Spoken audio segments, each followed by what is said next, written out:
Hi there guys, I'm at Tewkesbury Medieval Festival with Ash. Hi guys, we're at Tewkesbury Medieval Festival. Weather's been a bit shaky up and down, but it's lovely at the moment. It's been really busy one, to be honest. I've only got a few brigandines left. We're gonna just have a quick chat about this one in the middle. I've got a lovely little purple silk velvet brigandine here. Ash is well known for his brigandines, and they come in all sorts of different flavours. Yep.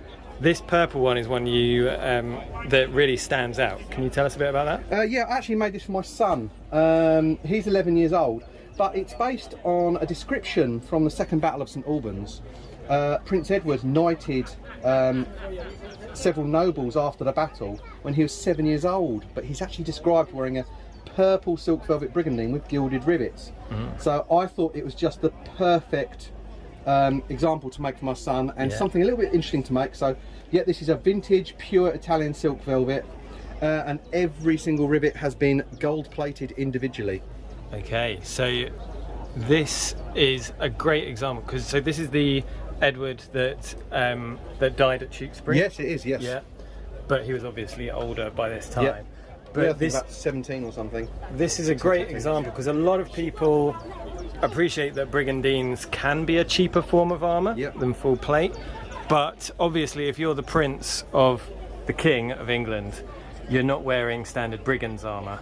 Oh no, not at all. So, you know, you can have a brigandine like this one. Yeah, I mean, which is kind of a plainer design. That one's from the Frost Art Chronicle, based on the Frost Art Chronicles. So this, who would be wearing this kind of thing? Much lower end, from the lower end to mid status. Yeah. But it's a plain linen with plain steel rivets that have been hand tinned, so all authentically done. All the plates on the inside are all hand tinned. Yeah. And then you can move up a bit. I recognise something like this. These spaulders are in the tournament book of René of Anjou. Yeah, very similar. This one's based on the Pastrana tapestries. Okay. So you see a lot of this is sort of Portuguese design. Yeah. You see the standard bearer of King Alfonso. There we go. Tony remembers. Even with the tassets, because that's very Portuguese. And it's very unusual as well. That is the only brigandine tassets I know of in the 15th century. Okay. After 1490, you see them in Italy in around 1490 of an unusual design, but they won't get over to England until at least 1510, 1520. Yeah.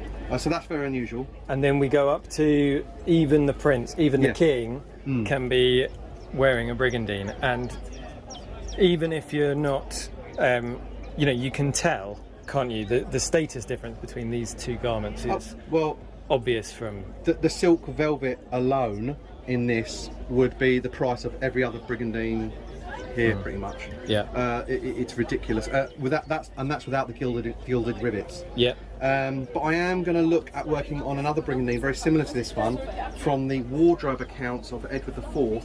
His personal bodyguard wore azure brigandines, so blue brigandines with gilded rivets. Now that's the only description I've got, so I'm a little bit flexible on design, so I'm going to pick a really ornate design. If I'm honest, probably going to make it for myself. Yeah. Just to show what I can do, because often, you know, I'm not pushed to my limit when I'm making something for someone. Yeah. I often try and push myself to the limit of doing something very new, very different, very opulent. Try it out for yourself rather than a commission, right? And to be honest, I'll probably end up selling it anyway, because I always do. Yeah. Brilliant. Thank you so much, Ash. That's right, no problem. It's lovely to see this in the flesh, and great to hear that your wares have been flying out like hotcakes. Oh, they literally have this weekend. It's been the busiest Tewkesbury for many years. I would imagine though your elbows are thinking there's a lot of work to replenish all that stock. Yeah, I'm already thinking about November tour, definitely. Yeah. Well, so lovely. Thank you very much. Yeah, no worries. Thank you. Hi guys, thanks for watching to the end. It really helps the channel when you do that. Don't forget to do the liking, sharing and subscribing that YouTube loves so much.